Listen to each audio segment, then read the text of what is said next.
의외로 많은 사람이 소위 말하는 국치를 알지를 못합니다.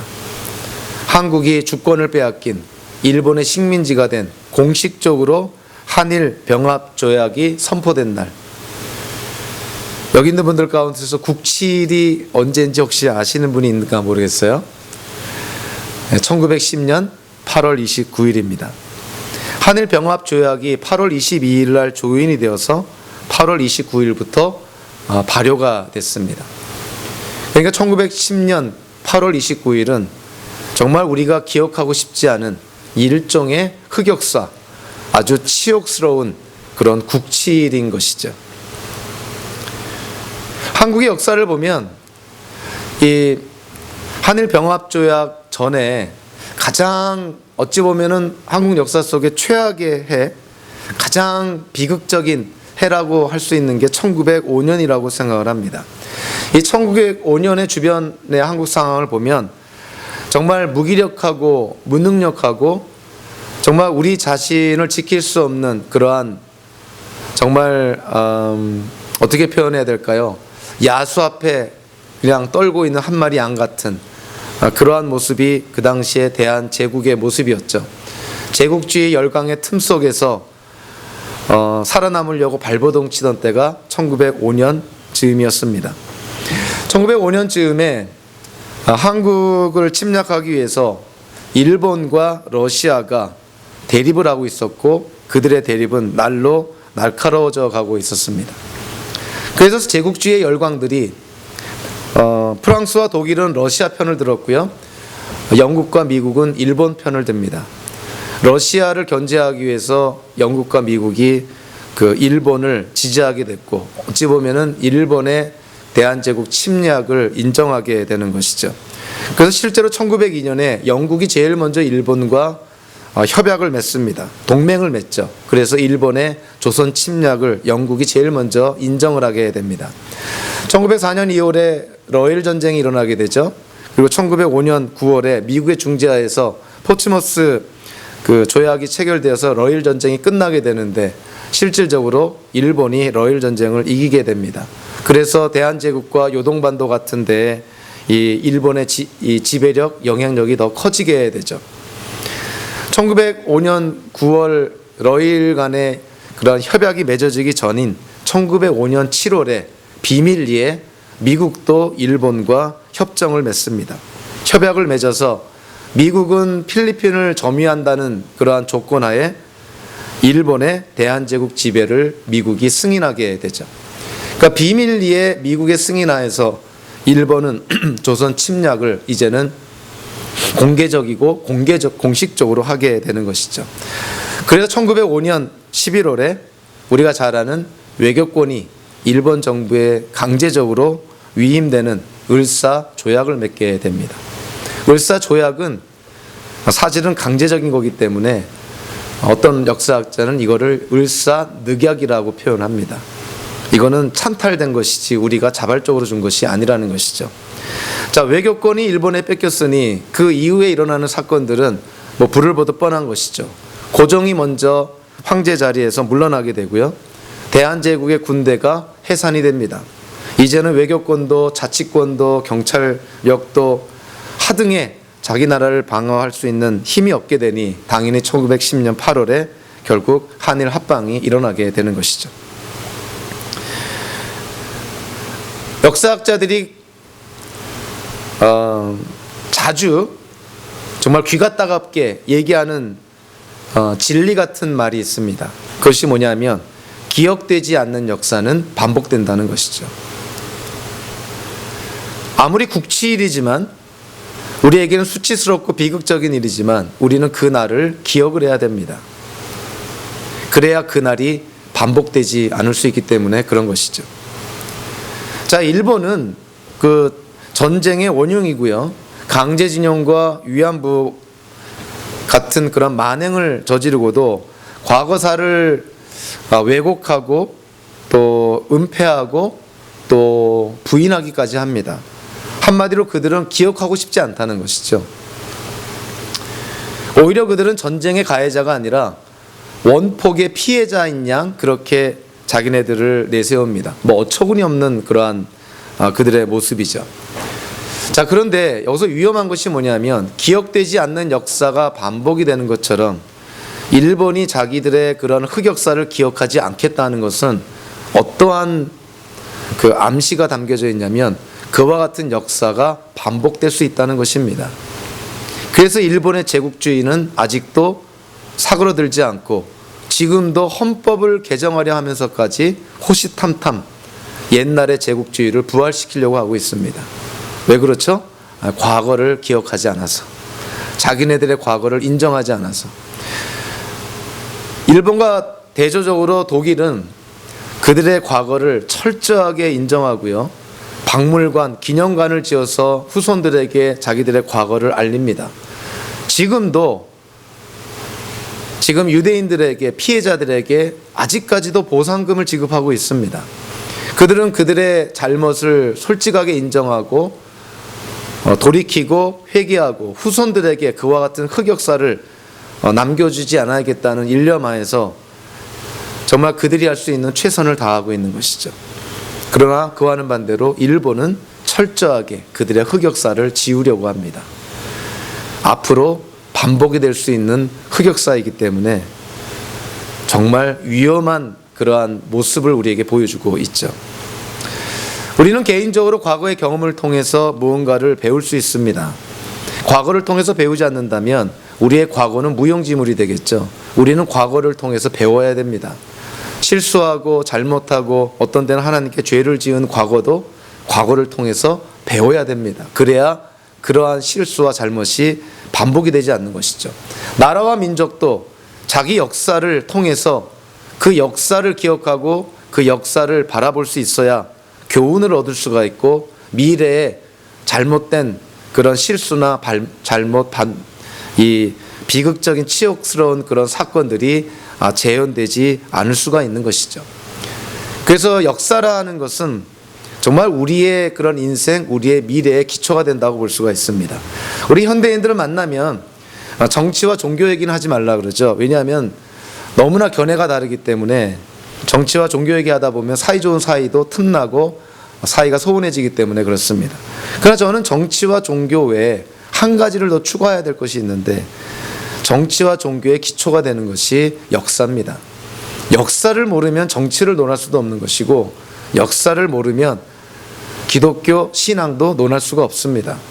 성경 자체가 역사에 기초하기 때문에 그런 것이죠. 자, 오늘 본문은요, 하나님이 호세아를 통해서 북이스라엘과 남유다에게 그들의 역사를 통해서 그들이 무언가를 깨닫기를 원하십니다. 즉 역사 속에 한 인생의 이야기를 통해서 그들이 다 알고 있는 사건들을 통해서 그들이 겪었던 경험들을 통해서 하나님께서 그들이 돌이켜서 하나님께 나아오기를 원하는 것이죠. 우리는 먼저 11장 12절부터 12장 2절까지 말씀을 통해서 호세아가 먼저 이 에브라임이라 지칭하는 북이스라엘의 죄와 유다라 지칭하는 남유다의 죄를 지적을 합니다. 자, 에브라임의 죄가 뭘까요? 에브라임은 북이스라엘의 10개 지파 가운데 대표적인 지파죠. 그래서 여기서 에브라임은 한 개의 지파, 족속을 의미하는 것이 아니라 북이스라엘 전체를 의미합니다. 자, 에브라임이 하나님께 지은 죄가 뭘까요? 자, 11장 12절 전반부에 보니까 거짓말로 나를 에워싸며 음모로 나를 옥죄고 있다. 거짓말과 음모. 자, 그런데 여기서 나는 누굴까요? 북이스라엘이 거짓말로 나를 에워싸며 음모로 나를 옥죄고 있다. 여기서 내가 누굽니까? 누구라고 생각할까요? 네, 하나님이십니다. 하나님이 지금 공격을 받고 있다는 거예요. 누구로부터? 하나님의 택한 백성으로부터 공격을 받고 있노라. 그러니까 하나님의 마음을 우리가 읽을 수가 있어요. 아니 기껏 낳아주고 길러주고 보호해주고 가나안 땅, 약속의 땅까지 이끌어줬는데 그들이 하는 짓이라는 것이 자기를 보호해주고 길러주고 낳아주신 하나님을 공격하고 있다니. 하나님이 지금 공격받고 있다, 이런 것입니다. 그러면서 12장 1절에 보니까 그들의 거짓말과 음모, 얼마나 허탄한 것이냐는 것을 묘사하고 있는 것이요. 이렇게 말합니다. 에브라임은 바람을 먹고 살며 종일 역풍을 따라서 달리고 거짓말만 하고 폭력만을 일삼는다. 그리고 정치 외교적으로도 얘기하죠. 아시리아와 동맹을 맺고 이집트에는 기름을 조공으로 바친다. 이게 무슨 광해군처럼 등거리 외교를 하는 것이 아니고요. 이중적인 외교를 하고 있는 거예요. 겉으로는 아시리아와 동맹을 맺은 것 같지만 뒤로는 이집트와 협약을 맺어서 이집트로부터 원조를 받아서 아시리아에게 대항하려는, 그러니까 이중적인 외교 정책, 이걸 보고 있는 것입니다. 그러니까 북이스라엘이 하나님께 짓는 죄라는 것이 바람을 먹고 산다. 여러분들, 바람을 먹고 살 수 있는 사람이 있을까요? 우리가 바람을 먹을 수는 있습니다. 몸짓을 할 수는 있겠죠. 바람을 먹는 신용을 할 수가 있겠죠. 근데 바람을 먹고 살 수가 있을까요? 우리가 쉽게 상식적으로 생각해도 에브라임이 바람을 먹고 산다는 것은 참 헛된 짓이구나, 이게 지금 헛발질하고 있는 것이구나, 헛수고하고 있구나, 이걸 깨닫게 되는 것이죠. 바람이라는 단어가 나오면요, 성경에서는 특별히 시가서, 욥기나 전도서 같은 데서 보면은 굉장히 부정적으로 사용이 됩니다. 특별히 오늘 이 바람을 먹고 사는 것과 같다라고 번역된 이 히브리어 문구가 전도서에 똑같이 사용된 곳이 있는데요. 전도서 1장 14절과 2장 11절에 똑같은 히브리어 표현이 사용이 됩니다. 근데 전도서에서는 어떻게 번역이 되고 있냐면 바람을 잡으려는 것과 같다, 이렇게 번역을 하고 있습니다. 그러니까 전도서의 내용이 뭐예요? 하나님 없이 세상에서 수고하는 모든 것이 마치 바람을 잡으려는 것과 같다. 오늘 표현대로 하면 바람을 먹고 사는 것과 같다. 한마디로 헛되다 하는 거예요. 지금 에브라임이 거짓말로, 음모로 하나님께 반역하고 죄를 짓고 하나님을 공격하는 이와 같은 이들의 행태라는 것, 마치 바람을 잡으려고 하는 것과 같은, 바람을 먹고 살려는 것과 같은 헛되고 헛된 것이다, 이렇게 얘기합니다. 하나님께서 호세아를 통해서 지금 아주 엄하게 꾸짖고 있는 것이죠. 에브라임으로 지칭된 북이스라엘만 죄를 짓는 것이 아니라 유다도, 남유다도 죄를 짓고 있습니다. 11장 12절 후반부에 보니까 유다 족속도 신실하고 거룩하신 하나님을 거역하고 있다. 지금 남유다도 북이스라엘이 밟은 그 길을 그냥 따라가고 있다는 거예요. 북이스라엘을 보면서 깨닫는 것이 아니라 오히려 북이스라엘보다 더 악한 죄를 범했다는 것이 이 남유다의 역사를 통해서 깨닫게 됩니다. 그래서 하나님께서 12장 2절에 이렇게 말씀하시죠. 주님께서 유다를 심판하시고 야곱을 그 행실에 따라 처벌하실 것이다. 그가 한 일들을 따라 그대로 그에게 갚으실 것이다, 이렇게 말씀을 합니다. 근데 우리는 이 오늘 본문을 통해서 이 북이스라엘을 향한 하나님의 그 심판의 메시지와 남유다를 향한 어떤 경고의 메시지가 조금 뉘앙스가 좀 다르다는 걸 깨닫게 됩니다. 정도차가 좀 다르다 그럴까요? 자, 먼저 남유다를 향한 하나님의 경고의 메시지, 이 권고의 메시지를 보면 대표적으로 6절을 한번 보면요, 남유다를 향해서 이렇게 말합니다. 너희는 하나님께로 돌아오너라. 사랑과 정의를 지키며 너희 하나님에게만 희망을 두고 살아라. 자, 어떠한 뉘앙스가 담겨 있나요? 남유다가 아직 희망이 있다는 거예요. 나에게 돌아와라. 나에게만 희망을 두어라. 사회와 사랑과 정의를 지켜 행해라. 너희 사회에 하나님의 공의와 하나님의 정의를 실현해라, 이런 것입니다. 나에게 돌아오라. 어떤 뉘앙스가 있죠? 아직 희망이 있다는 거예요. 자, 그런데 북이스라엘에게 주시는 하나님의 메시지는 뭡니까? 대표적으로 14절을 한번 볼까요? 이렇게 말합니다. 에브라임이 주님을 몹시 노엽게 하였으니 죽어 마땅하다. 주님께서 에브라임을 벌하시고 받으신 수모를 에브라임에게 되돌려 주실 것이다. 어떠한 뉘앙스를 받나요? 하나님의 심판이 확정되었다는 것을 보게 됩니다. 그러니까 북이스라엘은 하나님의 기다림이 끝났다는 거예요. 하나님의 인내가 이제는 끝까지 왔다는 거예요. 그래서 남유다에게는 아직도 시간이 있다는 것이죠. 남유다는 하나님의 평가에 의하면 선한 왕들이 있었습니다. 그래서 북이스라엘보다 훨씬 더 오랫동안 이 왕국이 지속이 되죠. 근데 북이스라엘은 우리 열왕기 상하를 통해서 보면 단 한 명도 하나님께로부터 선한 왕이라 평가를 받은 왕이 없어요. 다 악했다는 것이죠. 시작부터 끝까지 다 우상숭배의 죄를 짓고 하나님 보시기에 악한 왕들이었다는 거예요. 그래서 당연히 북이스라엘의 역사가 훨씬 짧습니다. 호세아가 이 호세아 선지자를 쓰고 나서 25년쯤 지났을 때 이 북이스라엘은 아시리아에게 멸망을 당하게 되죠. 그러니까 오늘 본문에서 하나님은 북이스라엘에게 일종의 확정된 심판의 메시지를 주는 그러한 인상을 우리에게 줍니다. 하나님의 심판이 확정된 것처럼 보여요. 그러나 남유다는 어떻습니까? 6절에 보니까 희망이 있어요. 돌아오라. 나에게 희망을 두어라. 사랑과 정의를 실현해라. 하나님께서 남유다는 돌아오라 그럽니다. 그래서 실제로 북이스라엘은 주전 721년에 멸망을 하고요. 남유다는 그거보다 훨씬 뒤인 주전 587년에 멸망을 합니다. 그러니까 남유다가 훨씬 역사가 더 길게 되는 것이죠. 자, 오늘 본문의 순서대로 이렇게 따라가 보면 하나님께서는 호세아를 통해서 남유다에게 먼저 경고를 합니다. 오늘 본문 12장 2절부터 6절까지의 내용이 그건데요. 먼저 12장 2절을 보면 우리는 12장 2절에서 하나님의 속성을 하나 발견하게 됩니다. 하나님의 속성이 어떻게 묘사되고 있냐면 하나님께서 야곱을 그의 행실에 따라 처벌하실 것이다. 그가 한 일들을 따라 그대로 그에게 갚아주실 것이다. 그들의 행위대로 그들을 심판하실 것이다. 그들의 행위대로 하나님이 그들을 징계하실 것이다. 이런 것이에요. 우리는 이런 하나님의 모습에서 어떠한 하나님의 속성을 깨닫게 되나요?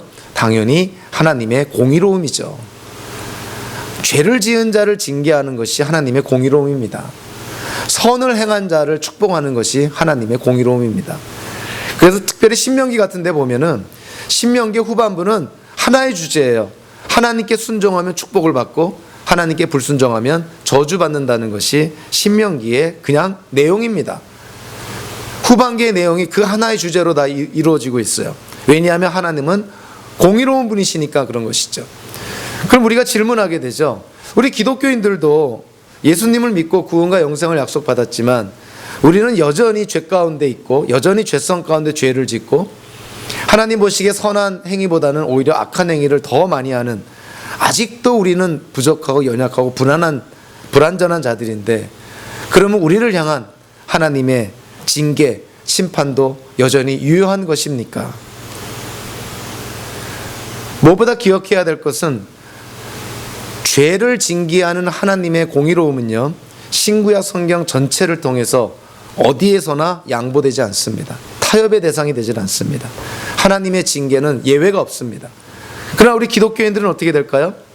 저와 여러분들의 죄로 인한 하나님의 징계는 예수님의 십자가의 사건으로 예수님이 우리의 죄값을 다 치르셨다는 거예요. 그래서 예수님의 십자가의 대속의 죽음은 우리가 과거, 현재, 미래에 짓는 모든 죄에 대한 징계에 해당된다는 거예요. 그래서 우리 기독교인들은 죄를 지어도 예수님의 이름으로 하나님께 죄사함을 구하면 하나님이 예수님의 대속의 죽음을 바라보면서 우리를 용서해 주신다는 것이죠. 자, 그러나 구약의 북이스라엘과 남유다, 예수님께서 아직 이 땅에 오시기 전에 그들을 향한 하나님의 이와 같은 말씀, 그들이 행한 대로 심판할 것이고 그들이 행한 대로 갚겠다는 하나님의 이와 같은 말씀은 지극히 하나님의 속성에 합당한 말씀인 것입니다. 하나님의 공의로움뿐만이 아니고요, 오늘의 이 본문을 통해서 우리가 또 하나 간접적으로 깨닫는 것은 하나님이 우리를 인격적으로 대해 주신다는 것을 깨닫게 되죠. 우리가 행한 것에 대한 책임을 누구에게 물으시는 거예요? 우리에게 물으십니다. 왜냐하면 하나님이 우리를 인격체로 지었기 때문에 그런 것이죠. 하나님이 우리를 인격적으로 대해 주신다는 것은 우리의 자유의지를 통해서 우리의 결정과 판단과 선택을 존중하시는 것이고 그 책임, 선택과 판단에 대한 책임을 우리에게 묻습니다. 그것이 우리를 인격적으로 대해 주시는 거예요. 그러니까 하나님은 공의로운 분이시고 하나님은 인격적이신 분이라는 것이죠. 우리를 인격적으로 대해 주신다는 것입니다. 이 남유다에 대해서 하나님의 이러한 속성을 언급하면서 북이스라엘이든 남유다든 이스라엘의 12개 지파의 조상이 되는 한 사람의 인생을 거명을 합니다. 누굽니까? 야곱을 언급을 합니다. 야곱이 12지파의 그 조상이죠. 자, 오늘 보면 12장 3절 4절에 보니까 이 창세기에 기록된 야곱의 이야기를 호세아가 이렇게 요약을 해놨고요. 그리고 창세기에 나와 있는 야곱의 어떤 그 인생 이야기를 그 연대순을 약간 뒤바꿔서 이렇게 재배열해 놨습니다. 이 호세아의 특별한 의도가 있는 것이죠. 그래서 창세기에 나타난 그 야곱의 그런 인생과 오늘 본문에 나타난 야곱의 인생은 내용은 같지만 순서가 시간 연대가 뒤바뀐 그러한 부분이 있습니다. 자, 무엇보다도요. 자, 야곱의 탄생을 언급하는데 야곱은 어떻게 탄생을 했죠? 태안에서 자기 형과 싸우는 그런 모습을 보여주고 있죠. 그 태어날 때 어떻게 태어납니까? 자기의 형 에서의 뒤꿈치를 붙들고 나옵니다. 그래서 야곱이라는 그 이름의 문자적인 의미가 뒤꿈치를 붙잡는 자 이런 뜻입니다. 그러니까 자기 형의 뒤꿈치를 붙잡고 에서와 야곱이 같이 태어난 거예요. 그래도 에서가 먼저 나왔으니 에서가 장자인 것이죠. 뒤꿈치를 붙드는 자는 그 이름에서 나오는 것처럼요, 좀 교활한 의미가 담겨져 있습니다. 그래서 야곱의 인생은 참 교활했습니다. 팥죽 한 그릇으로 자기 형인 에서의 장자권을 빼앗질 않나. 지금 눈이 잘 안 보이는 이삭, 자기 아버지 이삭을 속여서 에서가 받을 장자의 축복을 이 야곱이 가로채는 그러한 참 아주 인격적이고 비인간적인 아주 모렴치한 그러한 어떤 행태를 보이게 되죠. 나중에 에서가 자기가 받을 축복의 기도를 야곱이 가로챘다는 것을 알게 되고 야곱을 언젠가는 죽이겠다고 공언하기 시작을 합니다. 그래서 야곱이 에서를 피해서 아람 메소포타미아 지방에 있는 자기의 외삼촌 라반에게 도망을 가게 되죠. 그 라반의 집에서 20년 이상을 양이나 치는 거의 하인처럼 지내면서 자기가 사랑하는 라헬과 마침내 결혼을 하게 되고요. 그리고 20년이 지났을 때 하나님의 때에 야곱이 다시 가나안 땅으로 돌아오게 됩니다.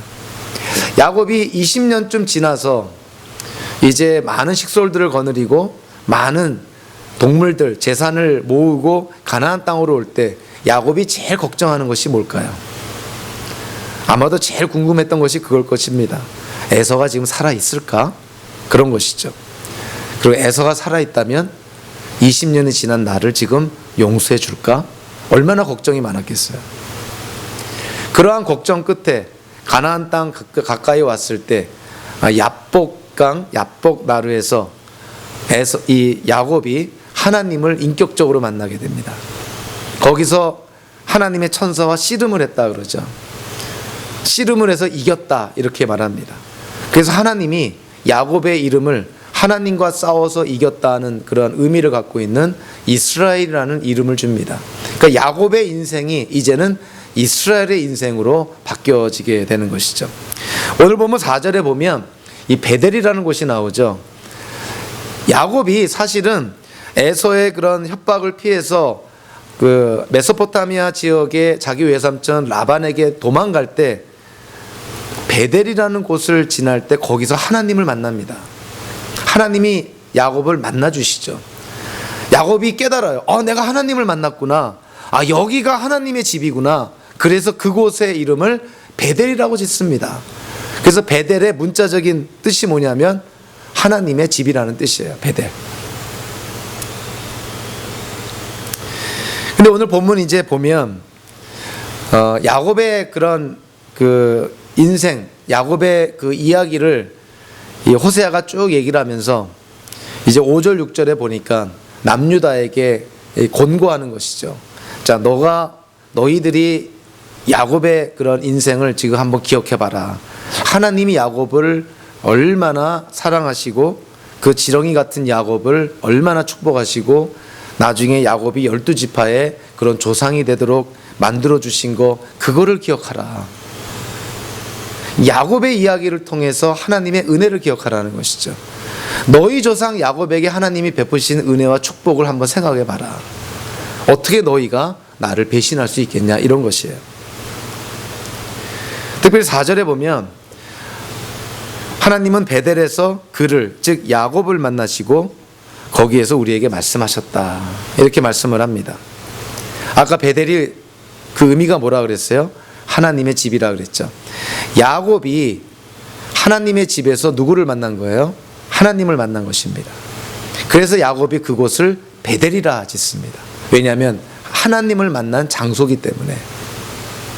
자, 그런데 호세아서를 우리가 여태껏 지금 12장까지 지금 함께 나누고 있는데, 호세아서 여러 곳에서요 베델이라는 그 지명을 베델이라고 쓰질 않고, 호세아 선지자는요 그거를 베다웬이라고 씁니다. 베다웬. 같은 지명을 왜 베델이라고 안 쓰고 베다웬이라고 했을까? 베델이 하나님의 집이라는 뜻이 있다면 벳아웬이라는 곳, 그 이름은요 어떠한 의미가 있냐면 악한 자의 집이라는 뜻입니다. 그러니까 베델, 하나님의 집이 베다웬, 악한 자의 집이 되었다는 거예요. 이스라엘 역사를 보면 너무나 쉽게 이해가 됩니다. 자, 북이스라엘의 초대 왕인 여로보암이 이스라엘의 10개 지파가 절기 때 예루살렘에 있는 솔로몬 성전에 가는 걸 막기 위해서 베델이라는 곳에 단을 세우고 그 단에다가 금송아지 신상을 세워서 이스라엘의 10개 지파가 그 베델에 세운 금송아지 앞에서 제사를 드리고 예배를 드리겠어요. 그러니까 하나님의 집이라 칭함을 받는 그 베델이 우상 숭배의 근원지가 돼버린 거예요. 이제는 악한 자의 집이 됐다. 그래서 호세아서에서는 그 베델이라는 곳을 베다웬, 악한 자의 집이라고 칭합니다. 자, 오늘 본문에서 근데 호세아가 야곱의 이야기를 통해서 베다웬이라고 얘기했던 그것을 베델이라고 칭합니다. 왜 그렇죠? 야곱이 베델에서 만난 사람이 하나님이기 때문에 그래요. 그러니까 이스라엘 백성들, 특별히 남유다에게 지금 야곱의 이야기를 통해서 지금 강권하고 있습니다. 자, 여러분들이 베델에 가면 금송아지를 만나는 것이 아니라 베델의 말 그대로 하나님을 만나야 됩니다. 북이스라엘 사람들은 베다웬이라는 데를 가서 금송아지를 만났다면, 진정한 하나님의 백성들은 베델, 하나님의 집에 가서 하나님을 만나라는 것이에요. 우리는 여기서 아주 귀한 그런 교훈을 배우게 되죠. 우리 현대도 마찬가지입니다. 저와 여러분들이 섬기는 이 베델 장로교회가, 이 한인 장로교회가, 그리고 우리가 하나님을 예배 드리는 이 시간이 정말 하나님께 드려지는 예배가 되기 위해서, 그리고 교회를 성경에서는 예수님의 몸이라 칭하기도 하고 성령께서 거하시는 성전이라고 칭하기도 하고 또 하나 하나님의 교회라고 칭하기도 합니다. 이 교회가 하나님의 교회가 되기 위해서는 이 교회에 나오는 우리가 하나님을 예배할 때 누구를 만나야 된다는 거예요? 누구를 만나고자 나와야 된다는 거예요? 하나님을 만나고자 나와야 된다는 것이죠. 이게 그냥 습관적인 것이 아닙니다. 그냥 문화적인 것이 아니에요. 사람들하고 교제하고 사귀려고 나오는 것이 아닙니다. 뭐 어느 교회 같은 경우는 뭐 비즈니스 하려고 교회 나오는 것이 아닙니다.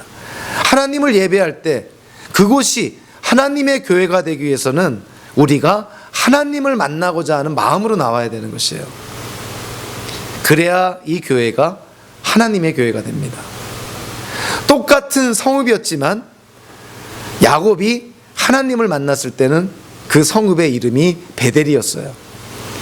그러나 북이스라엘 사람들이 여로보암을 포함해서 그곳에서 하나님이 아닌 금송아지 우상을 만났을 때 그곳의 이름은 더 이상 베델이 아니라 베다웬, 악한 자의 집이 되어버렸다는 거예요.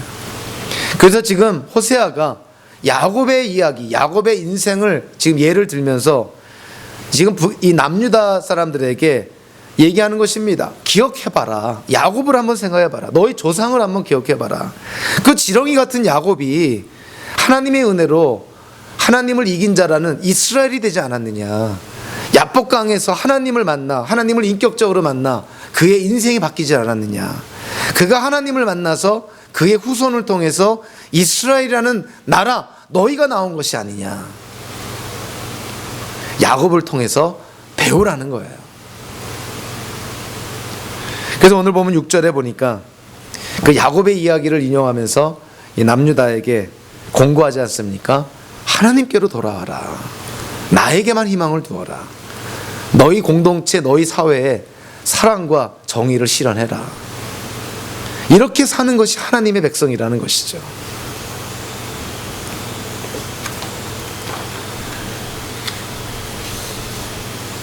오늘 보면 이제 7절 이후로부터 14절까지는 사실 호세아가 남유다에 파송된 것이 아니라 사실은 북이스라엘에게 파송이 됐죠. 그래서 이 호세아서의 1차적인 대상은 북이스라엘입니다. 그것이 오늘 7절부터 14절까지 나와 있어요. 7절에 에브라임이라고 나오죠. 여기서 에브라임은 북이스라엘의 10개 지파의 대표성을 띠는 지파이기 때문에 북이스라엘로 보셔야 됩니다. 자, 오늘 보면 그 7절부터 9절까지 그리고 10절부터 11절까지를 보면 이 북이스라엘이 하나님께 지은 죄를 두 종류로 나눌 수가 있어요. 이 7, 8, 9절을 보면 특별히 7절과 8절을 보면요, 이 북이스라엘이 하나님께 사회경제적인 범죄를 짓고 있다, 이렇게 이해가 됩니다. 왜냐하면 7절 8절에 보세요.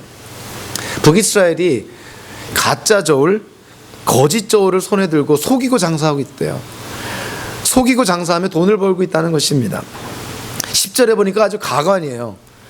자, 거짓으로 사기쳐서 불법으로 돈을 벌었는데 자기가 돈이 많으니까, 부자니까 자기는 죄가 없다. 도대체 이런 논리가 어디서 나왔는지 모르겠지만 하여간 북이스라엘 사람들이 이렇다는 거예요.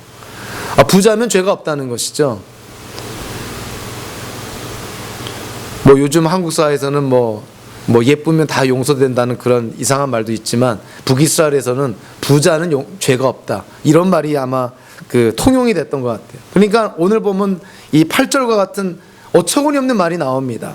사기치고 거짓말해서 남 속에서 돈을 벌었는데 나 죄 없다, 이런 것이에요. 그것이 지금 북이스라엘의 특징이라는 거예요. 하나님이 지적을 하고 있어요. 너희는 사회경제적으로 지금 큰 범죄를 지고 있다. 그것이 어떻게 하나님의 사랑과 정의를 실현하는 것이냐. 자, 더 충격적인 것은요, 사실 우리 번역 성경에서는 좀 찾기 힘든 부분이지만 7절에 보면 이렇게 말하죠. 에브라임은, 히브리어 성경에는 에브라임이라는 표현은 없습니다. 그러나 문맥적으로 에브라임이라고 주어가 된다는 걸 우리가 이해하기 때문에 에브라임을 덧붙인 것이죠, 번역을 할 때. 에브라임은 거짓 저울을 손에 든 장사꾼이 되어서 이렇게 표현하고 있습니다. 근데 이 장사꾼이라고 번역된 히브리어가 뭐냐면 가나안이라는 표현이에요. 가나안 아니면 캐노나이트, 가나안 사람들, 이런 뜻입니다. 자, 그러니까 이거를 히브리어 성경으로 문자적으로 번역하면 어떻게 되죠? 에브라임은 거짓 저울을 손에 든 가나안 사람이 되어서 이런 것입니다. 자, 우리가 한번 그 레위기나 그리고 뭐 출애굽기 그리고 이제 신명기 이런 데를 통해서 가나안의 문화를 우리가 엿보게 됩니다. 가나안은 어떤 곳이었는가? 도덕적으로 윤리적으로 완전히 바닥을 친, 정말 타락 그 자체가 가나안 문화였어요. 특히 이제 레위기 18장 같은 데 보면은 이들의 성적 타락을 보여주는 그러한 사실 새벽 기도회나 예배 때 그러한 성경 구절을 읽기가 민망할 정도의 내용들이 나옵니다. 요즘 미국 사회에서 보는 그런 성적 타락은 저리 가라요. 가나안 문화에서의 성적 타락, 뭐 근친상간은 뭐 아무것도 아니에요. 뭐 동성애 아무것도 아닙니다. 뭐 동물들과 뭐 수간한다 그러죠. 동물들과 성관계 맺는 거, 뭐 이루 말할 수 없는 폐륜화적인 그러한 어떤 성적 타락이 가나안 문화였어요. 그래서 하나님이 이스라엘 민족으로 하여금 가나안 정복하면 어떻게 명령을 합니까? 가나안 7 족속을 다 쫓아내라. 가나안 문화를 다 파괴시켜버리라는 거예요. 하나님 나라의 문화와 가나안의 문화는 공존할 수가 없다는 것이죠. 그래서 가나안 문화를 다 파괴해라.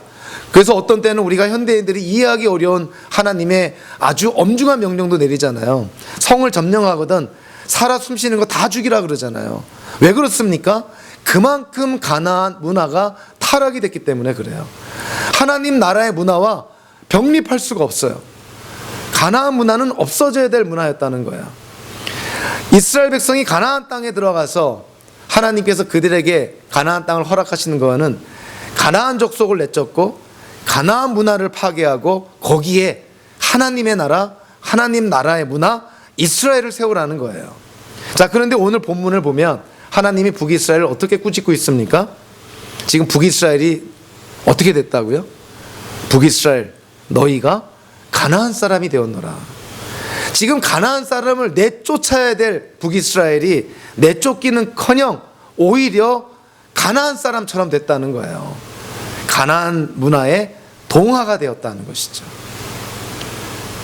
다른 측면으로 보면 이제는 북이스라엘 사람이나 가나안 사람이나 구별이 안 된다는 거예요. 누가 누군지 알 수 없을 정도로 이제는 하나님의 백성이 있으나 마나한 존재가 돼버렸다는 거예요. 정말 끔찍한 일이죠. 세상에 하나님의 나라를 상징하는 이스라엘이라는 나라가 그 사회 그 문화에서 있으나 마나한 존재라면은 그 이스라엘이라는 나라가 있을 존재의 이유가 있을까요? 없습니다. 그러니까 망하는 거예요. 이거 참 이스라엘의 역사니까 우리랑 관계가 없는 것 같죠. 우리 현대 우리 한국과 미국 대표적으로 기독교계 한번 볼까요? 우리 교회 한번 볼까요? 교회와 세상의 문화 어떠한 관계가 되어야 됩니까? 세상의 문화와 우리가 격리돼서 살 수 없어요. 만약에 그렇게 살려고 하면 우리는 수도원이나 기도원에 들어가야 돼요. 세상을 떠나야 됩니다. 그렇게 못 삽니다. 우리가 세상 안에 있기 때문에 그런 것이죠. 그러나 그렇다고 해서 우리가 만약에 세상 문화의 동화가 되어서 북이스라엘처럼 이 세상 사람이나 기독교인이나 구별이 안 된다 그러면 우리가 이 땅에 존재할 이유가 없어지게 됩니다. 교회가 이 땅에 존재할 이유가 없어지게 돼요. 많은 사람들이 그러죠. 교회의 문턱을 낮춰야 됩니다. 우리 교회 밖에 있는 사람들이 쉽게 찾아올 수 있는 곳이 돼야 됩니다. 일견 이해가 되는 부분도 없지 않아 있지만 굉장히 위험한 얘기인 거예요. 교회는 세상과 구별이 돼야 됩니다. 세상의 소금과 빛의 역할을 감당하려면 구별이 될 때 세상의 소금과 빛의 역할을 감당하는 것이지, 세상의 문화랑 기독교의 문화, 교회 문화가 차별이 안 되고 구분이 안 된다면 북이스라엘처럼요, 이 땅에 교회가 있을 이유가 없어요. 목사님, 언제 세상이 망할까요? 언제 세상의 종말이 와서 예수님이 이 땅에 오실까요? 예수님이 이 땅에 오시는 세상의 종말은 분명히 이때 옵니다. 언제요? 교회와 세상이 구별이 안 될 때. 다르게 말하면 기독교가 세속화되어서 이제는 기독교든 또는 기독교가 아니든 기독교인이든 아니면 그냥 일반인이든 전혀 구별이 안 되고 구분이 안 될 때, 그때 예수님은 오십니다. 왜냐하면 이 땅에 교회가 존재할 이유가 없기 때문에 그런 것이죠. 저와 여러분들이 어떠한 존재입니까? 예수님께서 그러시죠. 내가 세상의 빛으로 이 땅에 왔다. 예수님이 승천하시기 전에 뭐래요? 너희가 세상의 빛이다. 이제 우리가 나가는 곳에 세상의 어둠이 없어져야 된다. 저와 여러분들이 예수님을 대변해야 되고 하나님을 하나님으로 인정하는 모습을 보여야 된다는 것이죠. 우리가 섬기는 이 교회가 그래야 된다는 것입니다. 우리는 세상 안에 있지만 세상과는 구별된 공동체가 되어야 된다는 것이죠. 교회 안에 우리가 추구하고 지향하는 가치관이 세상의 가치관과는 구별이 돼야 된다는 거예요.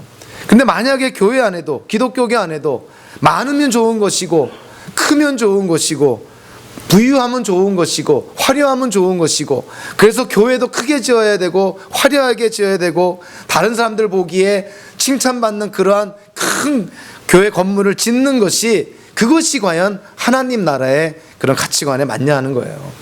그렇지 않습니다. 역설적이지만 교회는 작아져야 됩니다. 여러분들, 소금이 소금 맛을 내려면 소금은 음식에 들어가서 녹아서 안 보여야 되는 것이 소금의 맛이에요. 교회가 큰 구조물, 큰 화려한 그러한 어떤 외형 건물, 그것이 마치 하나님의 영광을 드러내는 것처럼 그러한 식의 세속적인 가치관이 교회에 들어온다면 교회는 점점 더 세상과 구별이 안 되고요, 최악의 경우 세상과 구별이 안 되는 그때는 이 땅에 교회가 존재할 이유가 없어지는 것이죠. 지금 북이스라엘이 그런 것입니다. 하나님이 뭐라고 그들을 꾸짖습니까? 북이스라엘, 너희는 지금 가나안 족속과 똑같다.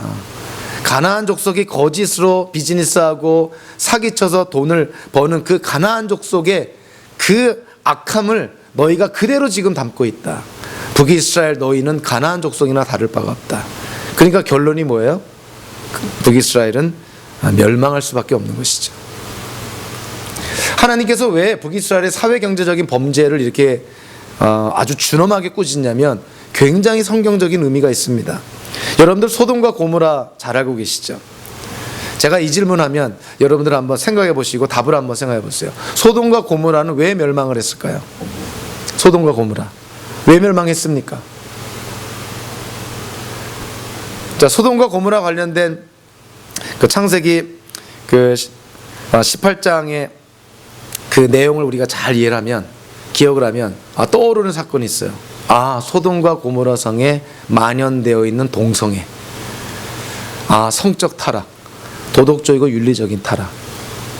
아마 그것 때문에 하나님이 소돔과 고모라 성을 멸망시킨 것이 아닌가, 이렇게 생각할 수 있습니다. 물론 그것도 부분적으로 이유가 된다고 저는 생각을 합니다. 그러나 그것이 주된 이유는 아니에요. 주된 이유를 찾으려면 하나님과 아브라함의 대화를 찾아야 돼요. 아브라함이 하나님과 딜을 하지 않습니까? 일종의 니고시에이션을 하죠. 그래서 하나님께로부터 어떠한 약속을 받아냅니까? 소돔과 고모라 성에 몇 명? 10명의 의인만 있으면 하나님이 소돔과 고모라 성 멸망시키지 않겠노라. 소돔과 고모라 성이 멸망한 것은 10명의 의인이 없었어요. 10명. 하나님을 두려워하는 10명의 의인이 없었어요. 그래서 소돔과 고모라 성이 멸망을 당합니다. 그래서 멸망의 근원적인 이유는 의인이 없었기 때문인 거예요. 그 하나님을 두려워하는 의인이 없어서. 자, 그런데 우리가 요즘 그 에스겔서를 가지고 우리가 매일 큐티를 하고 있지 않습니까? 에스겔서에서 소돔과 고모라 성이 멸망한 거에 대해서 또 다른 차원으로 설명을 하는데 굉장히 뭐라 그럴까요? 이해의 폭을 넓혀주는 말입니다. 에스겔서 16장 49절 50절에 보니까 자, 어떻게 말하고 있냐면요, 내 동생 소돔의 죄악은 이러하다 하면서 소돔과 그의 딸들은 교만하였다. 또 양식이 많아서 배부르고 한가하여 평안하게 살면서도 가난하고 못 사는 사람들의 손을 붙잡아 주지 않았다. 오히려 그들은 교만하였으며 내 눈앞에서 역겨운 일을 하였다. 그러므로 내가 그것을 보고는 그들을 없애버렸다. 자, 에스겔서에 의하면 하나님이 소돔을 멸망시킨 이유가 뭐라는 거예요? 첫째로 그들이 교만하였다. 둘째가 뭐예요? 이 부자들이 가난한 사람들을 돌보지 않았다는 거예요. 사회에 불의와 부정이 만연했다. 자, 오늘 본문에서 에브라임으로 칭하는 북이스라엘이 사회 경제적인 죄악, 하나님이 이거를 굉장히 심각하게 봅니다. 한 사회의 죄악 속에서 사회 경제적인 죄악, 부자가 가난한 자를 모른 채 하고 빈익빈 부익부 현상이 일어나는 이러한 부정적이고 그리고 파괴적인 이런 자본주의의 어떤 폐단들, 이것이 하나님이 심각하게 보는 거예요. 소돔과 고모라 성이 의인이 없어서 멸망하기도 했지만 사회의 불의와 부정 때문에 부가 공평하게 분배되지 않아서, 그래서 하나님이 소돔과 고모라를 멸망시켰다는 거예요. 우리가 참 눈여겨봐야 되고 귀담아 들어야 될 내용입니다. 사회경제적으로 북이스라엘이 죄를 지었고요. 그리고 오늘 10절 11절에 보니까 종교적이고 영적인 부분에서도 이들은 당연히 죄를 짓습니다. 하나님께서 예언자를 세워서 그들에게 계시를 주고 환상을 주고 하나님의 계획을 알렸지만 그들은 다 모른 채 했습니다. 길갈이 나옵니다. 길르앗을 호세아서에서는 뭐라고 말하냐면 폭력배들의 성읍이다, 이렇게 말합니다. 길갈을 어떻게 묘사하고 있냐면요, 우상 숭배 근원지로 묘사합니다. 그러니까 지금 이 북이스라엘이 하나님께 거짓 예배 드리고 있다는 거예요. 특히 길갈 같은 데 가가지고 황소를 잡아서 피를 뿌리며 아주 비싼 희생 제물, 번제물을 드리지만 그들이 드리는 제물, 그들이 드리는 제사라는 것은 하나님께 드리는 제사가 아니라 바알에게 우상 숭배하는 거라는 것이죠. 그들은 지금 거짓 예배 드리고 있노라. 하나님께 종교적으로, 신앙적으로, 영적으로 범죄하고 있다는 것입니다. 그러면서 오늘 보면 마지막을 보면 이 호세아가 다시금 야곱의 예를 듭니다. 야곱이 메소포타미아 아람 지역으로 도망가서 외삼촌 라반의 밑에서 일하면서 자기가 사랑한 아내를 얻으려고, 즉 라헬이죠, 라헬을 얻으려고 얼마나 거기서 목자, 하인처럼 일하냐면 20년을 넘게 일합니다. 20년, 한 여인을 얻으려고. 하나님께서 그 야곱을 비유하면서요, 북이스라엘에게 뭐라고 말씀하냐면, 야곱은 자기가 사랑하는 여인을 위해서 20년을 그 목자로 섬겼다는 거예요. 양들을 섬겼다. 그러면서 하나님이 말씀한 게 뭐냐면, 그런데 하나님은 북이스라엘 너희를 사랑해서 어떻게 하셨다고요? 예언자 한 사람을 세워서, 여기서 예언자가 누구겠어요? 당연히 모세죠. 모세를 세워서 너희를 이집트에서 구원해 주시고, 그리고 시내산을 통해서, 시내산에서 모세에게 하나님의 율법을 줘서 너희를 내가 지켜주었다는 거예요. 야곱은 자기가 사랑하는 아내를 얻으려고 20년 수고했지만, 하나님은 이스라엘 너희를 위해서 모세를 통하여 너희를 해방시켜주고 너희를 지켜주었다는 거예요. 그러니까 어떻게 해야 된다는 거예요?